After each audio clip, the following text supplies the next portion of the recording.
Hello.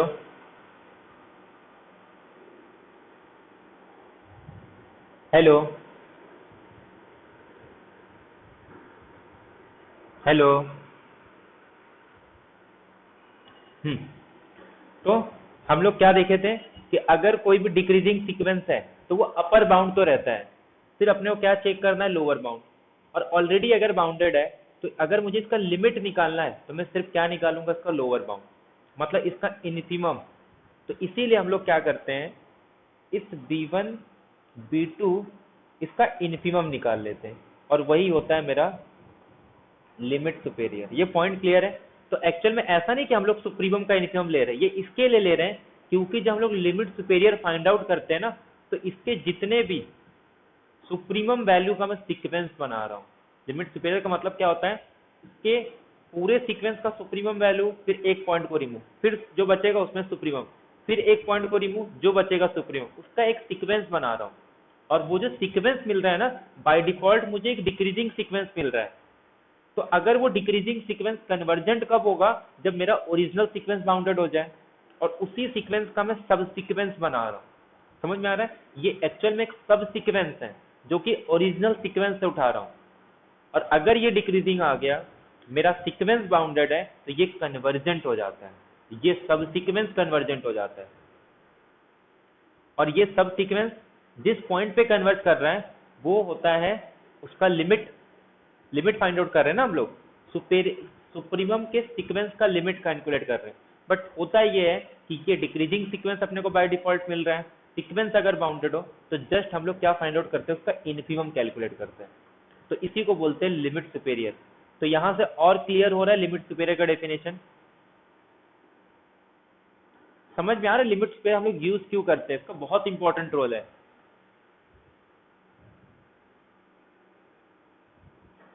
ठीक है, तो ये लिमिट सुपेरियर लिमिट, मतलब इसका अलग अलग ऐसे नहीं, अगर स्टार्टिंग में ही बता देंगे ना तो ये कुछ समझ में नहीं आता। बट जैसे जैसे क्वेश्चन होता है ना तो ये चीजें समझ में आती। तो लिमिट सुपेरियर हो गया। अब देखो, अब यहाँ पे इसका कैसे यूज कर रहे हैं,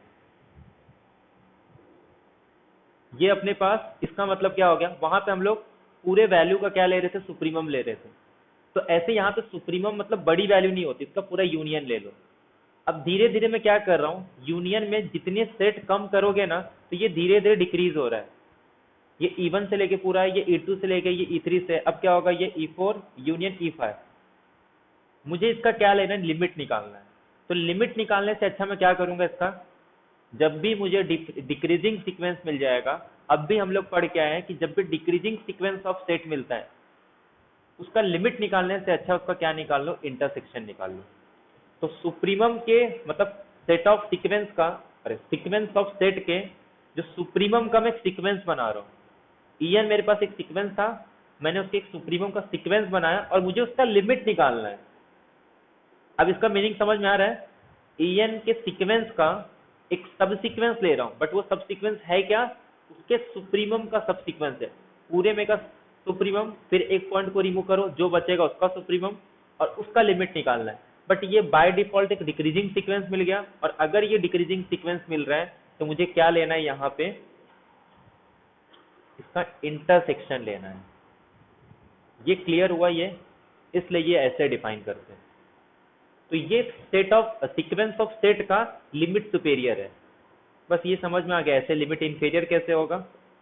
अगर इसका लिमिट इंफेरियर डिफाइन करना है तो हम क्या लेते हैं, e n is equal to k is equal to n. ये सिंपल सी बात है, पहले मैं पूरे सीक्वेंस का इंटरसेक्शन ले रहा हूँ, मतलब इनफिमम ले रहा हूँ। अब जब मैं E2 लूंगा, अब ये कम होगा या ये डिक्रीज होगा या इंक्रीज होगा,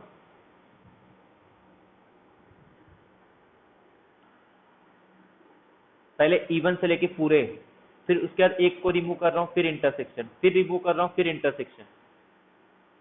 अब ये एक सीक्वेंस बन रहा है, बट ये जो सीक्वेंस है ना, ये इंटरसेक्शन, और ये कैसा सीक्वेंस है, धीरे धीरे इंक्रीज हो रहा है या डिक्रीज हो रहा है,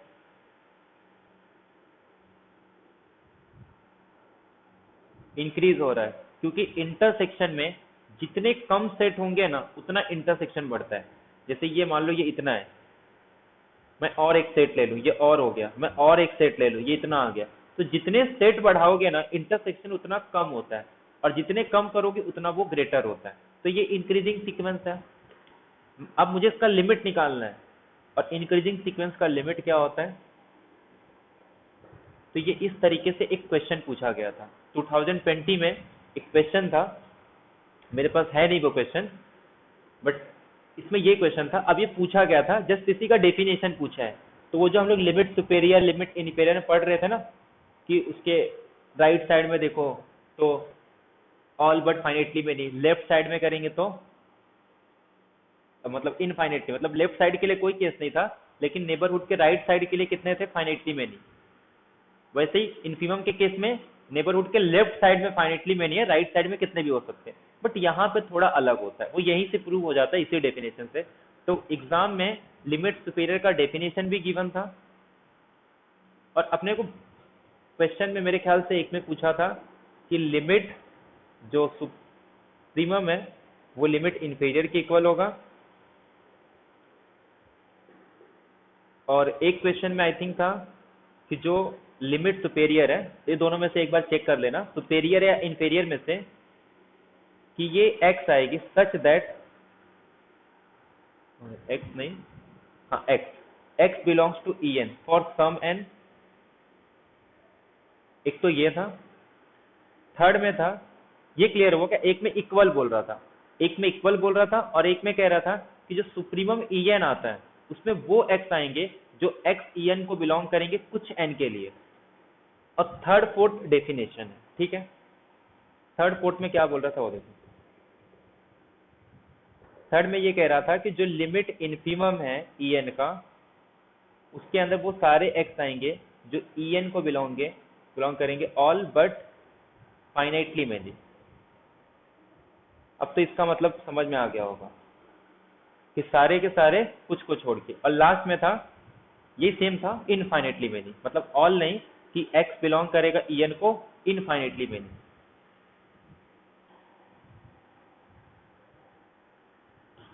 अब ये ध्यान सुन लो, ये डेफिनेशन है कि इसका मतलब होता है कि x such that x belongs to en for infinitely many n, infinitely many n।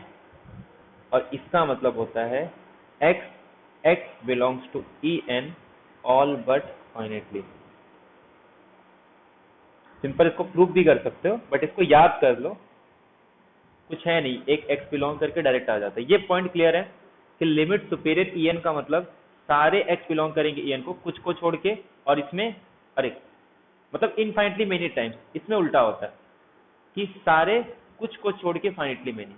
तो जैसे लिमिट सुपेरियर इनफीरियर जो सेट का सीक्वेंस के अंदर था नंबर्स में, इसमें थोड़ा अलग होता है। ये पॉइंट क्लियर है।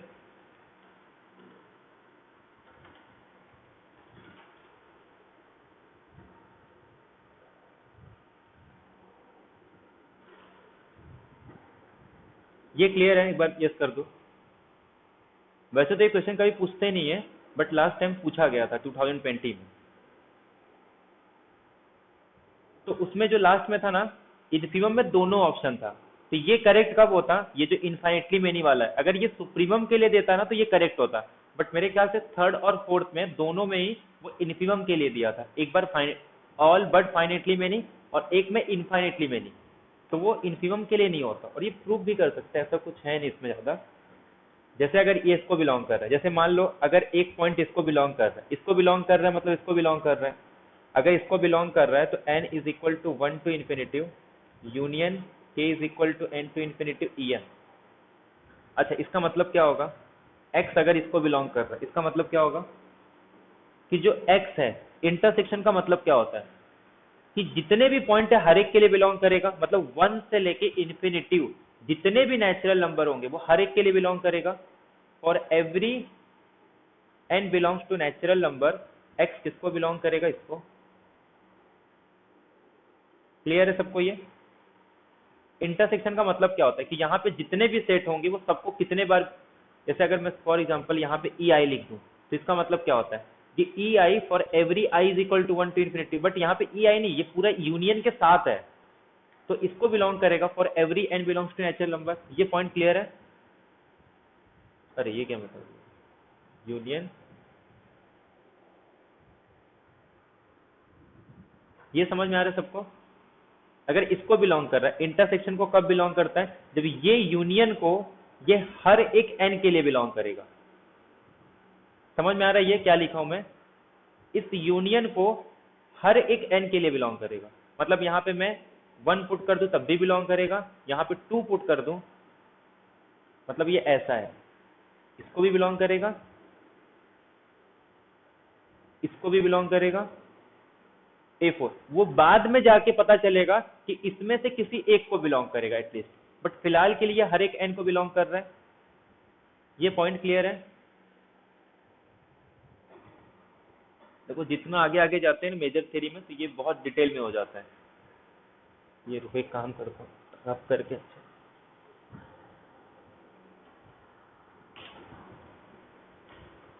कि अगर मेरा कोई एक्स लिमिट सुपेरियर en को बिलोंग कर रहा है, इसका मतलब ये बिलोंग करेगा, सुपेरियर मतलब union n k is equal to n to infinitive, और यहाँ पे ये आ जाएगा intersection n is equal to 1 to infinitive.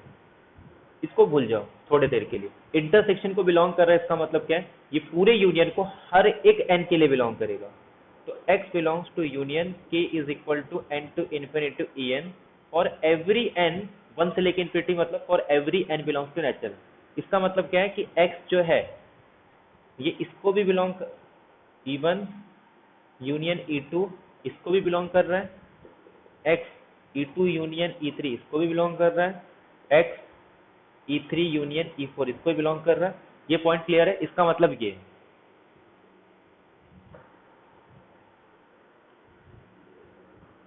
ये इसका मीनिंग समझ में आया सबको?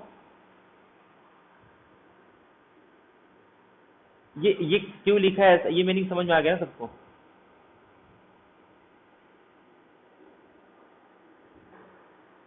हेलो। अब मैं क्या लिख सकता हूँ, इसका मतलब ये A1 से लेके पूरे सबको बिलोंग कर रहा है, तो इसमें से किसी एक को बिलोंग करेगा। ये देखो ये हर एक an के लिए तो बिलोंग कर रहा है, इसका मतलब क्या होगा कि ये जो XA है, अब यहाँ पे चले जाते हैं कि ये किसी एक EK को बिलोंग करेगा। अच्छा रुको, ये यहाँ पे EK कैसे आएगा, k इज इक्वल टू 1, ये k आएगा ना, k को अगर मैं 1 से स्टार्ट कर रहा हूँ, EK आएगा 1 2, हाँ यहाँ पे EK आएगा, ठीक है। अब ये इसको बिलोंग करे, इसका मतलब क्या है कि ये x EK को बिलोंग करेगा। मतलब जैसे फॉर एग्जांपल किसी एक में चले गया, जैसे यहाँ पे E1 यूनियन E2, इसका मतलब क्या है कि किसी k को बिलोंग करेगा ना इसमें। E1 E2 सारे को बिलोंग करेगा ऐसा नहीं है, किसी एक को, एटलीस्ट एक को तो बिलोंग करेगा। तो मैं ऐसे लिख सकता हूँ, for some k belongs to natural number, for every n belongs to natural number, ऐसे लिख सकता हूँ। और वो सम k कैसा रहेगा, सम k ग्रेटर देन n, क्योंकि k कहाँ से स्टार्ट होता है, k की जो वैल्यू है वो तो n से बड़ी रहेगी ना। तो इसको k belongs to natural number के बजाय, क्योंकि n से कम तो मैं वैसे भी नहीं ले सकता, तो इसको ऐसे लिख सकता हूँ कुछ। इसका मतलब क्या हो गया कि जो x है वो बिलोंग कर रहा है EK को infinitely many k belongs to natural number. तो इसीलिए जब भी कोई x लिमिट सुपेरियर को बिलोंग कर रहा है, मतलब उसके अंदर En को वो कितने टाइम बिलोंग करेगा, तो इनफाइनेटली मेनी टाइम्स बिलोंग करेगा। ये पॉइंट क्लियर है सबको?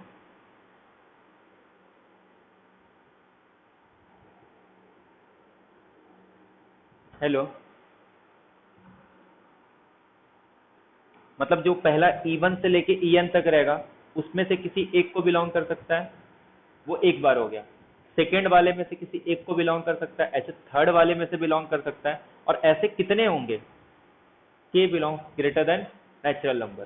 तो अब नेचुरल नंबर खुद कितना इनफाइनाइट है, तो वो A1 से लेके An तक को बिलोंग कर सकता है, A2 से लेके उसमें किसी एक को बिलोंग कर सकता है, A3 से होंगे उसमें किसी एक को बिलोंग कर सकता है। तो मतलब ये इनफाइनिटली मेनी टाइम। अब ऐसे इन्फियम के केस में क्या होता है वो थोड़ा ध्यान। अगर मैं इसको इन्फिमम वाला केस लूं तो x बिलोंग्स टू इन्फिमम के केस में पहले इंटरसेक्शन लेते हैं फिर यूनियन लेते हैं। k is equal to 1 ek और n is from 1 to infinity. अब जानते हैं यूनियन का मतलब क्या होता है, इसमें से किसी एक n के लिए बिलोंग करेगा। x belongs to intersection k is equal to 1 to ek for some n belongs to natural number. ऐसे लिख सकता हूं। इसका मतलब क्या हो गया कि ये पूरा यूनियन को बिलोंग कर रहा था, तो इसका मतलब ये हो सकता है कि E1 intersection E2 intersection E3 या तो किसी इसको बिलोंग कर जाए या तो ये इसको बिलोंग करेगा, बस यही समझ में आ जाएगा। या तो ये E3 E4 में से किसी एक को बिलोंग करेगा। यूनियन का मतलब यही होता है ना, या तो ये इसको बिलोंग करेगा या तो ये इसको बिलोंग करेगा या तो ये इसको बिलोंग करेगा या तो ये इसको, किसी एक को इसमें से बिलोंग करेगा। ये क्लियर है? इसका मतलब यही है ना, फॉर सम। लेकिन किसी में एक बार आ गया ना तो वो कितने को फिर इसके इंटरसेक्शन में क्या करेगा, ये सबको बिलोंग करेगा। अगर इसको नहीं बिलोंग करेगा तो इसको सबको बिलोंग करेगा। ये समझ में आ रहा है? ये सिर्फ समझ लो, बस हो गया। सिर्फ ये जो डेफिनेशन लिखा है वो यहीं से आ जाएगा। अगर इसको बिलोंग कर रहा है तो छूट कितने रहे मेरे पास, समझ में आ रहा है? अगर ये सपोज इसको बिलोंग कर गया तो बाहर कितने हैं, जिसको नहीं बिलोंग कर रहा है ऐसे कितने एलिमेंट हैं। ये देखो ये पूरे इनफाइनाइट है, छूटे कितने, बाहर कितने हैं।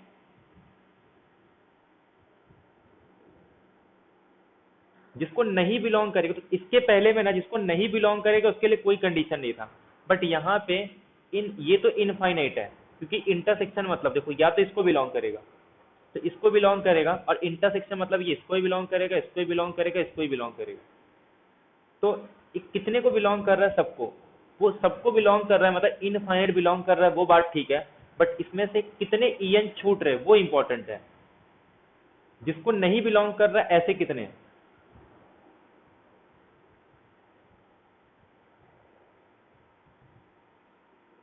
मैं क्या बोल रहा हूँ समझ में आ रहा है? यहाँ पे एक भी नहीं है, जीरो है। सपोज इसको नहीं बिलोंग कर रहा है, क्योंकि जरूरी थोड़ी ना इसको बिलोंग कर रहा है, इसको बिलोंग करेगा, तो इसमें छूट कितने रहे। जिसको बिलोंग कर रहा है वो तो इनफाइनाइट है, यहाँ पे सिर्फ एक छूट रहा है। अगर इसको बिलोंग कर रहा है तो सिर्फ दो छूट रहे हैं। तो ऐसे ही अगर ये किसी के वाले को बिलोंग कर रहा है, मान लो किसी ईके को बिलोंग कर रहा है, तो जिसको नहीं बिलोंग कर रहा है ऐसे कितने होंगे, k-1। और k कोई एक फिक्स नेचुरल नंबर है, मतलब छूटेंगे कितने, सिर्फ k-1, कुछ फाइनाइट छूटेंगे, उसको छोड़ के ये हर एक को बिलोंग करेगा। मतलब ek के बाद ek+1 इंटरसेक्शन ek+2, इसको भी बिलोंग करेगा, इसको भी बिलोंग करेगा, इसके बाद हर एक पॉइंट को बिलोंग करेगा। जिसको नहीं बिलोंग करेगा वो ऐसे कितने होंगे, सिर्फ ek, और ये एक फाइनाइट नंबर है। तो दोनों में डिफरेंस क्लियर है। सुप्रीमम में ये कहता है कि वो en को इनफाइनाइट टाइम बिलोंग करेगा, उसमें अलग था, यूनियन ऐसे थे। इसमें से किसी एक को बिलोंग कर सकता था, इसमें से किसी एक को बिलोंग कर सकता था, बट हर एक को बिलोंग करेगा। तो ऐसे कितने थे, वो तो n के लिए था ना, तो ऐसे इनफाइनाइट को बिलोंग कर रहा था वो। बट यहाँ से कोई एक, यहाँ से कोई एक, अब वो k तो चलते जाएगा कंटिन्यू, तो वो इनफाइनाइट को बिलोंग कर रहा था, क्योंकि वो n पे कंडीशन था।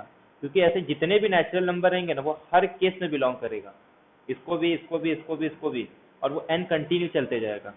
बट इसमें उल्टा हो गया कि यहाँ से सबको बिलोंग कर रहा है, जो छूट रहे वो सिर्फ फाइनाइट है, उसमें छूट रहे उस पर कोई कंडीशन नहीं था, बट यहाँ पे जिसको नहीं बिलोंग करेगा उसके लिए भी कंडीशन है। क्लियर है? सिंपल डेफिनेशन बेस पे था, बट वो ऐसे लिखा वो समझ में नहीं आता। ये अगर जस्ट ऐसे प्रूफ दे देंगे ना तो वो कुछ समझ में नहीं आता, लगता है दोनों सेम ही है, बट दोनों सेम नहीं है, दोनों में डिफरेंस है।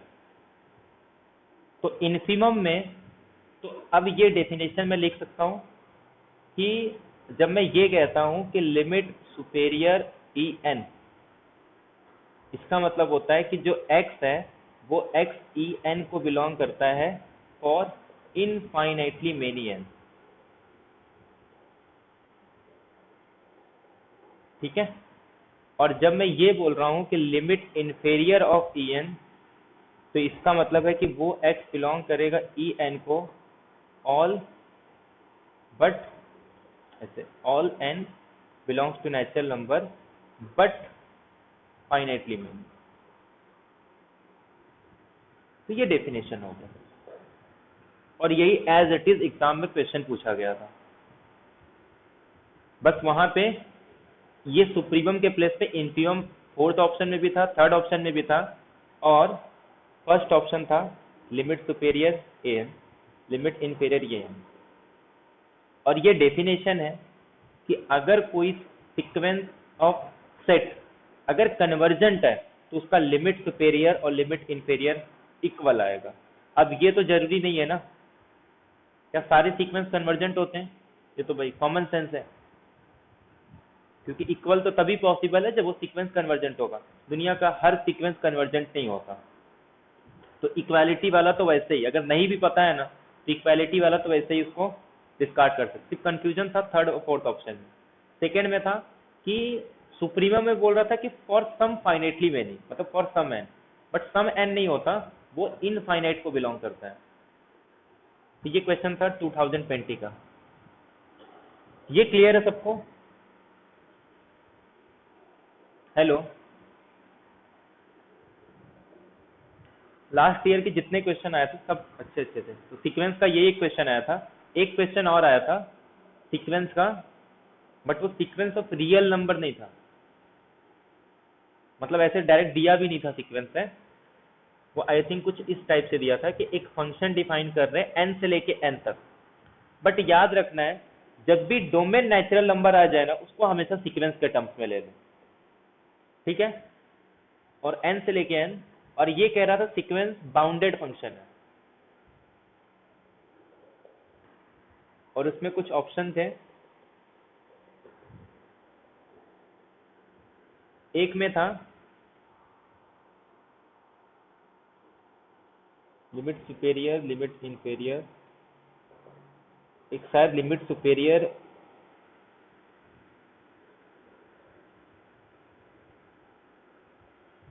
ए एफ एन, मतलब मैं डायरेक्ट ले रहा हूँ F of A, suppose A belongs to natural number, ठीक, या फिर एन ले लो ना, नेचुरल नंबर एन भी लेंगे तो N belongs to natural number. तो एक बार ये कह रहा था ये नेचुरल नंबर को बिलोंग करेगा, एक बार कह रहा था ये नेचुरल नंबर को बिलोंग करेगा, और ये फोर्थ ऑप्शन में कुछ चेंज किया था कि दोनों में सुप्रीमम था, इंफीमम था, एक में शायद डजंट बिलोंग्स टू, और एक में बिलोंग्स टू एम, में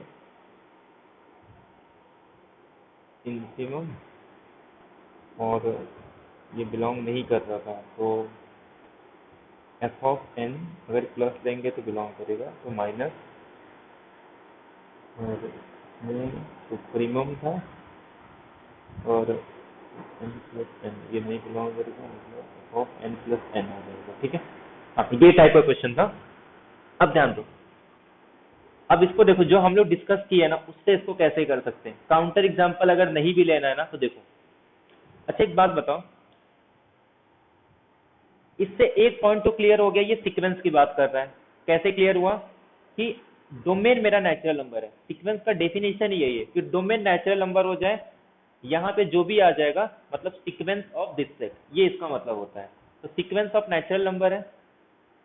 इससे ये क्लियर हो गया कि ए एन मेरे पास एक सीक्वेंस है जिसमें ए एन बिलोंग कर रहा है नेचुरल नंबर को, और अगर बाउंडेड फंक्शन दे दिया, इसका मतलब क्या है? सीक्वेंस मेरा बाउंडेड है, ए एन दिया, बाउंडेड सीक्वेंस। अच्छा एक बात बताओ, मैंने एक पॉइंट बताया था कि सीक्वेंस नेचुरल नंबर का सीक्वेंस अगर बाउंडेड है तो ये कब पॉसिबल है? नेचुरल नंबर का सीक्वेंस हमेशा लोअर बाउंड होता है, और जो उसका सीक्वेंस का फर्स्ट टर्म होगा वही उसका इन्फीमम होता है। अगर वो अपर बाउंड हो जाए तो वो सीक्वेंस कन्वर्जेंट हो जाता है। तो अगर कोई सीक्वेंस बाउंडेड है, इसका मतलब क्या है कि वो सीक्वेंस कैसा होगा? नेचुरल नंबर का सीक्वेंस बाउंडेड है, इसका मतलब सीक्वेंस क्या हो जाता है? ये मैं बताया हूं बहुत बार कि नेचुरल नंबर का सीक्वेंस है, इवेंचुअली कांस्टेंट भी बोल सकते हैं, और सीक्वेंस बाउंडेड है इसका तो फाइनाइट होता है। बेटा ये मैंने अगर नेचुरल नंबर का सीक्वेंस बाउंडेड है, क्योंकि नेचुरल नंबर का सीक्वेंस या इंटीजर का सीक्वेंस वो बाउंडेड तभी होता है जब वो फाइनाइट हो, अदरवाइज कोई पॉसिबिलिटी। अब एक बात बताओ, सीक्वेंस ऑफ नेचुरल नंबर, ये भी पता है वो हमेशा नेचुरल नंबर का सीक्वेंस, ये बोल रहा है नेचुरल नंबर को बिलोंग करेगा। अब एक बात बताओ, नेचुरल नंबर का मैं कोई भी सीक्वेंस ले लूं, उसका सबसेट फाइनाइट सेट है और फाइनाइट सेट क्लोज होता है, तो नेचुरल नंबर के बाहर तो जाएगा नहीं, बाउंडेड है मतलब उसका सुप्रीमम इन्फीमम होगा, और अगर उसका सुप्रीमम इन्फीमम है तो क्या वो नेचुरल के बाहर जा सकता है क्लोज सेट का, तो ये तो बिलोंग करेगा। शायद मेरे ख्याल से फॉल्स पूछा था, तो एक में सुप्रीमम और एक में इन्फीमम, तो इन्फीमम तो ऑलरेडी इन्फीमम तो रहेगा ही, नेचुरल नंबर का सीक्वेंस है तो इन्फीमम तो हमेशा उसके पास रहता है क्योंकि वो एक साइड से लोअर पर, सुप्रीमम भी आ जाएगा। अब इसमें देखो, इसमें थोड़ा अच्छा रहता है, पहले ये वाला देखो, सुप्रीमम एफ ऑफ एन कैसा है, ये तो कुछ फाइनाइट आएगा, प्लस एन, एन कैसा सीक्वेंस है, अब ये एन नेचुरल नंबर है, मैं फाइनाइट में किसी नेचुरल नंबर को ऐड कर दूं, ये तो फाइनाइट वैल्यू जो भी होगा नेचुरल नंबर का कुछ फाइनाइट वैल्यू होगा। अब ये नेचुरल नंबर है, इसका सुप्रीमम लिमिट सुपेरियर क्या होगा, लिमिट सुपेरियर का डेफिनेशन रिकॉल करो, अगर सीक्वेंस अनबाउंडेड है तो उसका लिमिट सुपेरियर क्या आता है, कोई सीक्वेंस अगर अनबाउंडेड अबो है इंक्रीजिंग सीक्वेंस, तो उसका लिमिट सुपेरियर क्या होता है, इनफिनिट, मतलब वो एग्जिस्ट नहीं करेगा, मतलब इन्फिनिटी आता है, तो नेचुरल नंबर को नहीं बिलोंग कर रहा, तो ये भी करेक्ट है, ये वाला आ गया।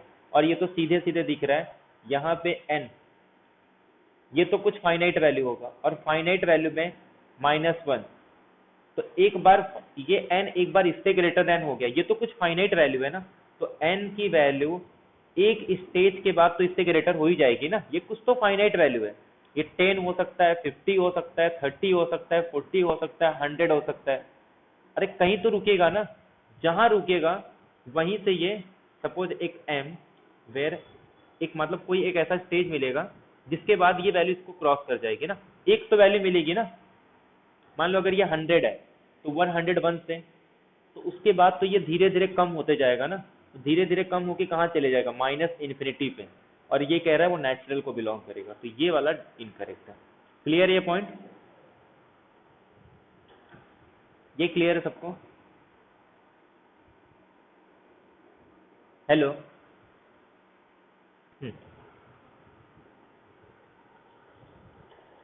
अब देखो, अब ये जो सीक्वेंस का था, ये जो हम लोग सीक्वेंस देख रहे थे कब से, क्या था, an-1 an-2 है ना, तो an एक कम और एक और कम, ठीक है। तो सबसे पहले हम लोग ने क्या रिजल्ट यूज किया था कि सीक्वेंस, इसके पास दो कॉम्प्लीमेंट्री सब सीक्वेंस है जो सेम लिमिट, अरे जो एक इंक्रीज हो रहा है और एक डिक्रीज हो रहा है, ठीक है, एक इंक्रीज हो रहा है और एक डिक्रीज हो रहा है, बट सेकेंड पॉइंट ये भी था कि क्या सेम लिमिट पे कन्वर्ट कर रहे हैं, दो कॉम्प्लीमेंट्री सब सीक्वेंस अगर कन्वर्ट कर रहे हैं वो भी सेम लिमिट पे, तो हम लोग ने ये भी प्रूव कर दिया कि दोनों का लिमिट भी सेम था, तो यहां से ये क्लेम हो जाता है कि सीक्वेंस कन्वर्जेंट है। अब थर्ड पॉइंट हम लोग क्या प्रूव कर रहे थे कि इसका लिमिट 2/3 आएगा, तो ये तो सिंपल सा लॉजिक है, हम लोग बार बार एक चीज क्या यूज कर रहे हैं, अगर कोई सीक्वेंस इंक्रीजिंग सीक्वेंस है, अगर कोई सीक्वेंस इंक्रीजिंग है तो उसका अपर लिमिट क्या होगा, सीक्वेंस इंक्रीजिंग है और कन्वर्जेंट तो ऑलरेडी पता है, तो बाउंडेड है, तो अगर उसका लिमिट निकालना है तो उसका लिमिट क्या होगा,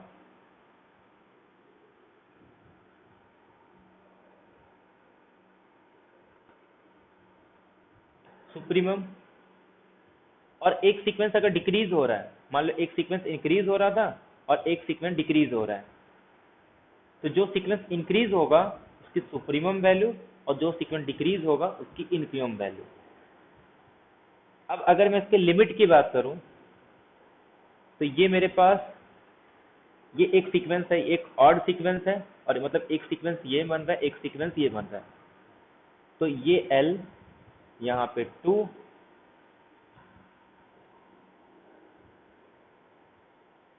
क्या कर रहे थे हम लोग?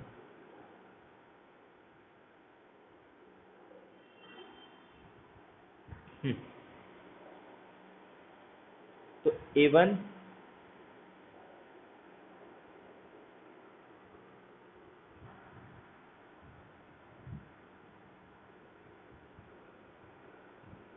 तो 2/3 प्रूव करना है ना अपने को।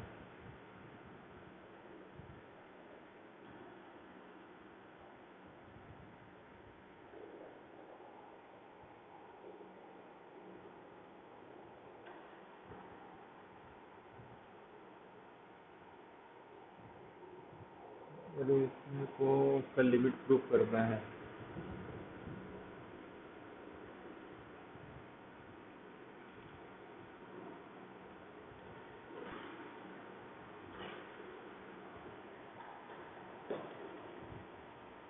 टू बाई थ्री आया था ना इसका लिमिट।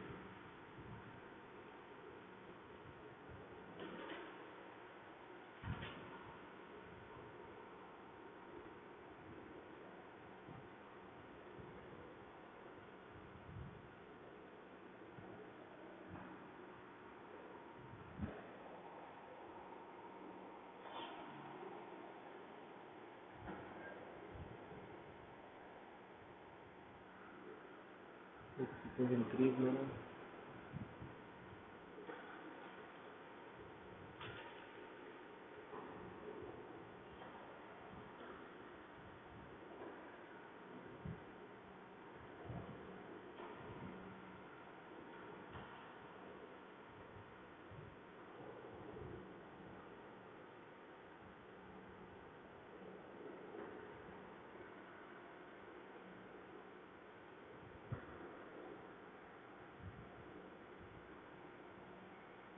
ठीक है मैं कल बताता हूँ।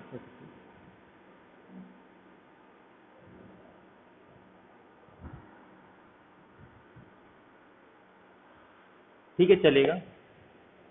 को प्रूव करने के लिए कुछ एडजस्टमेंट करते हैं।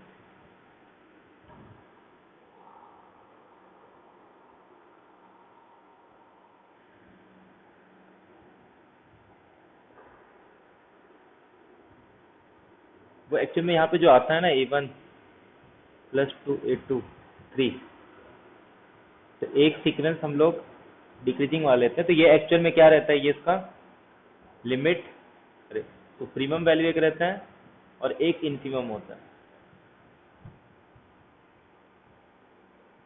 ठीक है मैं कल बताता हूँ। ठीक है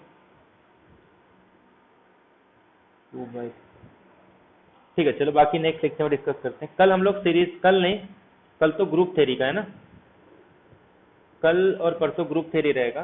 उसके बाद हम लोग सीरीज स्टार्ट करेंगे। ठीक है कुछ क्वेश्चन और है 2018 और 19 का, क्योंकि इसके पहले का तो सब हो गया है, सिर्फ 2019 का बाकी है। तो वो क्वेश्चन डिस्कस करेंगे और उसके बाद सीरीज स्टार्ट करेंगे। ठीक है बाकी बहुत सारे क्वेश्चन ना सीरीज और सीक्वेंस के साथ में आते हैं। तो कौची सीक्वेंस बाकी है ना, तो कौची सीक्वेंस और जो ना सीरीज को साथ में डिस्कस करेंगे। चलो बाय।